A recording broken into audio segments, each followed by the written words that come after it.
जो ऐसे घोर कलिकाल के अंदर, जिस कलिकाल के बारे में ज्ञानी संतों ने समझाने का प्रयास किया कि मानव, जहां चारों तरफ हाहाकार तूफान मचा हुआ है, ऐसे घोर कलिकाल में हमको सत्संग की प्राप्ति हो रही है। क्योंकि सत्संग की प्राप्ति एक सौभाग्यशाली जीव को ही जीवन में प्राप्त होती है। और जो सत्संग को सुन करके मनन विचार मंथन करता है तो उसका जीवन भी बदल जाता है। सट सुधरे सत्संगति पाई, पारस परस उधा तो सुहाई। कि जो एक सट मूड अज्ञानी व्यक्ति भी होता है और जब संतों के सानिध्य में जाता है और मन लगा करके हरि की चर्चा को सुनता है तो वह भी अपने जीवन को परिवर्तन कर देता है, बदल देता है। क्योंकि सत्संग के अंदर व्यक्ति को समझाया जाता है, बताया जाता है, दुर्बल है जिसको ढूंढना तप बल के जोर से, तप बल के जोर से।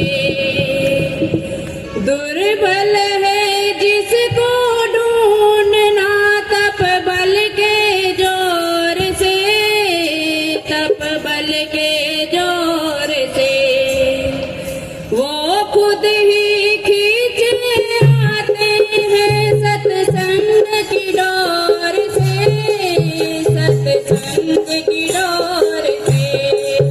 सत्संग से ही धुलता है, सत्संग से ही धुलता है मन का विकार बंदे, सत्संग से ही मिलते हैं सचमुच भगवान बंदे। सत्संग से ही मिलते हैं सचमुच भगवान बंदे, सत्संग से ही मिलते हैं सचमुच भगवान बंदे। क्या कहा सज्जनों कि जिस परम पिता परमात्मा को हम कहीं मंदिर में ढूंढते हैं, कहीं गुरुद्वारे में ढूंढते हैं, कहीं तीर्थ में ढूंढते हैं, लेकिन संत कहते हैं कि वह परमात्मा तुझको बाहर मिलने वाला नहीं है। वह परमात्मा तो तेरे घट के अंदर ही व्यापक है, लेकिन घट के अंदर उसको व्यक्ति ढूंढता नहीं है। और घट के अंदर वे तभी मिल सकता है जब हम ज्ञानी संतों के सानिध्य में जाएंगे। और जब ज्ञानी संतों के सानिध्य में जीव जाता है तभी वे जीवन के अंदर उस सत्य को प्राप्त कर पाता है। जो सत्य कहा कि इस सृष्टि से पहले भी था और अभी भी है और आगे भी रहेगा, वे सत्य का कभी नाश नहीं हुआ। तो जब उस सत्य की हम खोज करने के लिए निकलते हैं सज्जनों, हम पहले के भक्तों का इतिहास सुनते हैं। भक्त मीराबाई, भक्त सहजोबाई, छोटे छोटे भक्त ध्रुव प्रहलाद, उन्होंने अपने जीवन के अंदर उस परमात्मा को प्राप्त किया। और परमात्मा को प्राप्त करके जिस धन के अंदर व्यक्ति कहता है सुख है, आनंद है, अगर धन के अंदर सुख होता तो मीराबाई राजघराने की रानी थी, लेकिन उन्होंने भी उस राज्य का त्याग कर दिया, धन का त्याग कर दिया। इसीलिए ज्ञानी कहते हैं कि धन के अंदर व्यक्ति को सुख नहीं है, सुख है तो केवल परमात्मा की भक्ति में सुख है। लेकिन जीव संसार में क्यों आता है, किस लिए आता है, और वह सब कुछ भूल जाता है। तभी तो संत कहते हैं कि किस काम के लिए आया था बंदे, किस लिए तुझे यह मिली जिंदगी, जरा इस पर तो विचार कर, यूं ही चली ना जाए जिंदगी। कि हम संसार में क्यों आए थे, किस लिए आए थे, हमने इसके बारे में कभी भी मनन विचार नहीं किया। और ये पूरा जीवन हमने खाने पीने सोने में ही निकाल दिया, बिता दिया। लेकिन जो प्रभु से वादा करके हम संसार में आए थे, उसको तो हम भूल गए। इसीलिए कहा, भूल बैठा राम को अच्छी नहीं बात है, 4 दिन की चांदनी फिर अंधेरी रात है। कि जीवन के अंदर व्यक्ति सब कुछ भूल जाता है, लेकिन भूले हुए मुसाफिर को ही बार बार संत याद दिलाते हैं कि मानो अभी भी जागने का समय है, क्योंकि ये जीवन बड़ा अनमोल है। अगर जीवन को पाकर के हमने उस परम पिता परमात्मा को जानने की कोशिश नहीं की, तो हमारा ये जीवन ऐसे ही व्यर्थ चला जाएगा। तो संत एक भजन के अंदर समझाते हैं, आप सब एक भजन के अंदर सुनेंगे और मेरा साथ भी देंगे। प्रेम से बोलिए श्री सतगुरुदेव महाराज की, जगत जननी श्री माता जी की जय। मुक्ति का कोई तू जतन कर ले, मुक्ति का कोई तू जतन कर ले, रोज थोड़ा थोड़ा हरि का भजन कर ले, रोज थोड़ा थोड़ा हरि का भजन ले, मुक्ति का कोई तू जतन कर ले।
बोलिए श्री सतगुरुदेव महाराज